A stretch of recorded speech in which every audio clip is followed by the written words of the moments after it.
വിശുദ്ധ യൗസേപ്പ് പിതാവിൻ്റെ തോളിലിരുന്ന് കുസൃതിച്ചിരിയോടെ ഉമ്മ വയ്ക്കുന്ന ഉണ്ണീശോയും ഉണ്ണീശോയെ വാത്സല്യത്തോടെ നോക്കുന്ന യൗസേപ്പ് പിതാവും. തൃശ്ശൂർ നഗരത്തിലെ പൂങ്കുന്നം പള്ളിയുടെ അങ്കണത്തിലെ കപ്പേളയിലാണ് ഈ വിസ്മയ രൂപം സ്ഥാപിക്കപ്പെടാൻ പോകുന്നത്. ദൈവവും മനുഷ്യനും തമ്മിലും അപ്പനും മകനും തമ്മിലുമുള്ള അഗാധ സ്നേഹത്തിൻ്റെ പ്രതീകമായാണ് ഈ തിരുസ്വരൂപം അണിയറയിലൊരുങ്ങുന്നത്. നഗരത്തിരക്കിനിടയിൽ ജാതിമത ഭേദമന്യേ ശാന്തമായി പ്രാർത്ഥിക്കാനെത്തുന്ന മനുഷ്യർക്ക് വലിയ പ്രത്യാശയും ആശ്വാസവും പ്രചോദനവുമേകുന്നതാണ് ദൈവമനുഷ്യ പ്രണയം വിളിച്ചോതുന്ന ഈ തിരുസ്വരൂപം. ദൈവദർശനങ്ങളുടെ തോഴനായ യൗസേപ്പ് പിതാവിനെ പോലെ ദൈവസ്നേഹത്തിൻ്റെ ആഴം വിളിച്ചറിയിക്കുന്ന ഒരു തിരുസ്വരൂപത്തിന് വേണ്ടിയുള്ള അന്വേഷണാന്ത്യത്തിലാണ് ഇത്തരത്തിലുള്ള ഒരു രൂപം നിർമ്മിക്കാൻ ഇടവകയോഗം തീരുമാനിച്ചത്.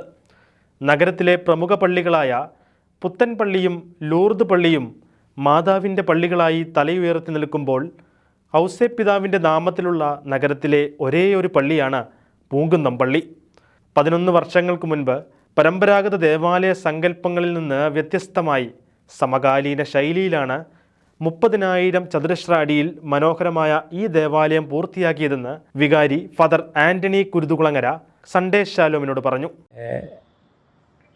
പൂങ്കുന്നം സെൻറ്റ് ജോസഫ് പള്ളിയിലെ വികാരിയാണ് ഞാൻ. ഇവിടെ വന്നിട്ട് 1.5 വർഷമായിട്ടുള്ളൂ. ഇവിടെ വന്നതിന് ശേഷം എനിക്ക് ഇവിടെ മനസ്സിലാക്കാൻ സാധിച്ചിട്ടൊരു കാര്യം, പള്ളിയിൽ ഒരുപാട് പേര് വിശുദ്ധ യൗസേപ്പ് പിതാവിൻ്റെ നാമധേയത്തിലുള്ള പള്ളിയായതുകൊണ്ട് തന്നെ ഇവിടെ പ്രാർത്ഥിക്കാൻ വരുന്നുണ്ടെന്നുള്ളതാണ്. ശാന്തമായി പ്രാർത്ഥിക്കാൻ പറ്റിയൊരു അന്തരീക്ഷം ഇവിടെ ഉണ്ട്. ഇവിടെ വന്നതിന് ശേഷം ഇവിടെ പള്ളിയുടെ മുമ്പിൽ ഒരു കപ്പേളയുണ്ട്. അപ്പോൾ കപ്പേളയിൽ യൗസേപ്പ് പിതാവിൻ്റെ രൂപം ഉണ്ടായിരുന്നില്ല. അപ്പോൾ ഒരു പുതിയൊരു രൂപം വെക്കണമെന്നുള്ളൊരു കാര്യം ഇങ്ങനെ മനസ്സിൽ തോന്നി.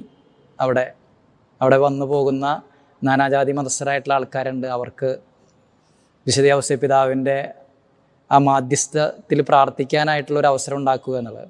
അപ്പം അതിനെക്കുറിച്ച് ചിന്തിച്ച് പ്രാർത്ഥിച്ച് കഴിഞ്ഞപ്പോൾ യൗസേപ്പ് പിതാവിൻ്റെ ഒരുപാട് രൂപങ്ങൾ നമ്മൾ കണ്ടിട്ടുണ്ട്. പക്ഷെ വ്യത്യസ്തമായി യൗസേപ്പ് പിതാവും ഉണ്ണിയും തമ്മിലുള്ള ഒരു ഗാഢമായൊരു ബന്ധം, അങ്ങനെ ഒരു ബന്ധം കാണിക്കുന്ന ഒരു രൂപം ചെയ്താലോ എന്നുള്ളൊരു പ്രചോദനം മനസ്സിൽ ഉണ്ടായി. അങ്ങനെയുള്ള ചിത്രങ്ങൾ കാണാനും അതിനെ മനസ്സിലാക്കാനൊക്കെ ശ്രമിച്ചത്. അപ്പോഴാണ് യൗസേപ്പ് പിതാവിന് ഉമ്മ വയ്ക്കുന്ന ഒരു ഉണ്ണീശോ, അങ്ങനെ ഒരു ആശയം മനസ്സിൽ വരാനായിട്ട് ഇടവന്നത്. അപ്പോൾ അത് പ്രായോഗികമാകുമോ എന്ന് അറിയില്ലായിരുന്നു. പക്ഷേ അത് നമ്മൾ ലാൽ വർഗീസ് എന്ന് പറയുന്ന ഒരുപാട് പള്ളികളിലെ രൂപങ്ങളൊക്കെ ചെയ്തിട്ടുള്ളൊരു വ്യക്തിയാണ്. അപ്പോൾ അദ്ദേഹവുമായിട്ട് കൺസൾട്ട് ചെയ്ത് അതിൽ മാറ്റങ്ങളൊക്കെ വരുത്തി അങ്ങനൊരു രൂപം വരാനുള്ള ഒരു സാഹചര്യം ഇവിടെ ഒരുങ്ങിയത്.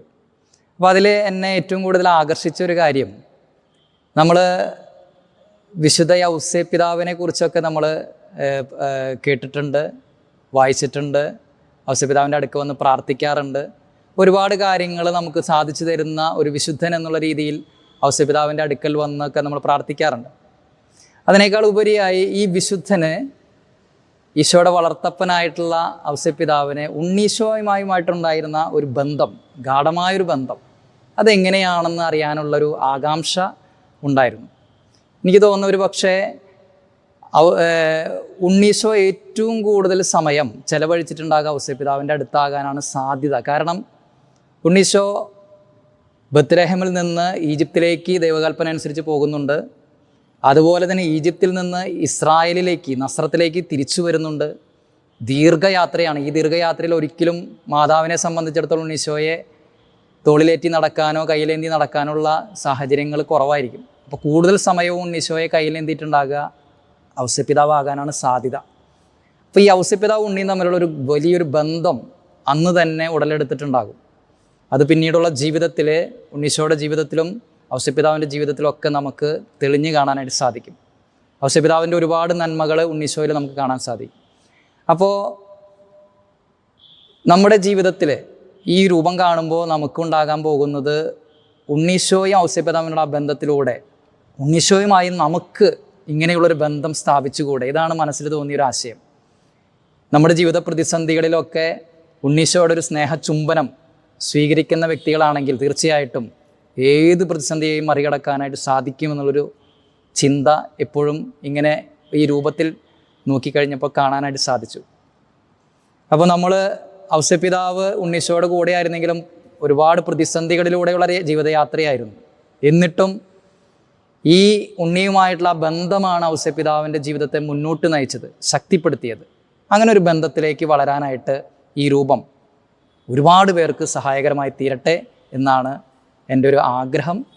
അതിന് ഇവിടെയുള്ള കൈക്കാരന്മാരും അതുപോലെ തന്നെ പള്ളി കമ്മിറ്റിയൊക്കെ ഒരുപാട് സഹായിക്കുകയും സഹകരിക്കുകയും ഒരുപാട് ആശയങ്ങൾ നൽകുകയൊക്കെ ചെയ്തു. ഈ അവസരത്തിൽ ഇവരെയൊക്കെ നന്ദിയോടുകൂടി ഓർക്കുന്നു. അതുപോലെ തന്നെ ഈ ഇടവക ജനത്തെ നന്ദിയോടുകൂടി ഓർക്കുന്നു.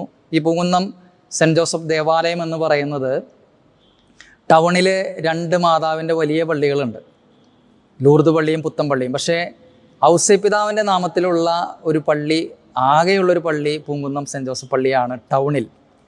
തീർച്ചയായിട്ടും ഈ നഗരത്തിലേക്ക് വരുന്നവർക്ക് അപ്പൻ്റെ ഒരു സ്നേഹം, ഉണ്ണീശോയുടെ ഒരു സ്നേഹം അനുഭവിക്കാനായിട്ട് ഇത് കാരണമാകട്ടെ എന്ന് ഞാൻ ആഗ്രഹിക്കുകയും പ്രാർത്ഥിക്കുകയും ചെയ്യുന്നു. 6 അടി ഉയരമുള്ള രൂപം നിർമ്മിച്ചത് ഗാന്ധിഗ്രാം സ്വദേശി ലാൽ വർഗീസാണ്. ഇടവകാംഗമായ ലാനി പുതിയ പറമ്പിലാണ് നിർമ്മാണ ചെലവ് വഹിച്ചത്. ദുഃഖറാന തിരുനാളായ 3-ന് തിരുസ്വരൂപം പ്രതിഷ്ഠിക്കും. വികാരിയച്ഛൻ നമ്മുടെ കപ്പേളയിൽ ഔസേപ്പിതാവിൻ്റെ രൂപം വെക്കുന്നതിനെ കുറിച്ച് ഞങ്ങളോട് ചർച്ച ചെയ്തപ്പോൾ അത് വളരെ നല്ലൊരു ആശയമായിട്ട് തോന്നി.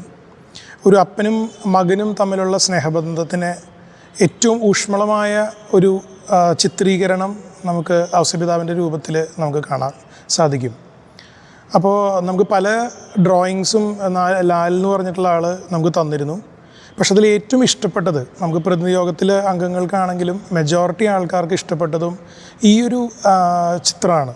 ഔസേപ്പിതാവിൻ്റെ തോളത്തിരിക്കുന്ന ഉണ്ണീശോ, ഔസേപ്പിതാവിൻ്റെ കവിളിൽ ഉമ്മ വയ്ക്കുന്ന ആ രൂപം, മനോഹരമായ ആ രൂപം, അത് എത്ര കണ്ടാലും നമുക്ക് മതി വരില്ല. കാരണം നമ്മുടെ ചെറുപ്പത്തിലൊക്കെ നമ്മൾ നമ്മുടെ അപ്പനെ എത്രത്തോളം സ്നേഹിച്ചിട്ടുണ്ടാവും എന്നുള്ളത്, അപ്പോൾ ഈ വലുപ്പത്തിൽ ചിലപ്പോൾ നമ്മൾ അതുപോലെ ചെയ്തു എന്ന് വരില്ല. പക്ഷെ ആ കുട്ടിയായിരിക്കുന്ന അവസ്ഥയിൽ, ഉണ്ണിയായിരിക്കുന്ന അവസ്ഥയിൽ നമ്മൾ ആ ഒരു ഗാഢമായൊരു ബന്ധമാണ് അത് ചിത്രീകരിക്കുന്നത്. അപ്പോൾ നമുക്കത് സ്ട്രൈക്ക് ചെയ്തു ആ ഒരു ഇത്. അപ്പോൾ ആ ഒരു മെസ്സേജ് നമ്മൾ ബാക്കിയുള്ളവരിലേക്കും എത്തും എന്നുള്ളതാണ് നമ്മളുടെ പ്രതീക്ഷ. അപ്പോൾ അച്ഛന് ഫുൾ സപ്പോർട്ട് നമ്മൾ കൊടുത്തു. നമുക്ക് അങ്ങനെ ഒരു രൂപം നമ്മൾ ഇപ്പോൾ ഈ വരുന്ന ബുധനാഴ്ച വൈകുന്നേരം അതിൻ്റെ ആശീർവാദവും കുദാശകർമ്മമാണ്.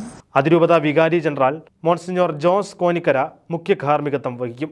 മാസാദ്യ ബുധനാഴ്ചകളിൽ വൈകിട്ട് 6-ന് വിശുദ്ധ യൗസേപ്പ് പിതാവിൻ്റെ നാമത്തിൽ കുർബാനയും മറ്റ് തിരുക്കർമ്മങ്ങളും നേർച്ചയൂണും പതിവായി നടത്തുന്നുണ്ടെന്ന് ഫാദർ ആന്റണി കുരുതുകുളങ്ങര, കൈക്കാരന്മാരായ ഡോക്ടർ സിജോ ജോസ്, വിൽസൺ ചിനിക്കൽ, റാഫേൽ പാലത്തിങ്കൽ എന്നിവർ പറഞ്ഞു.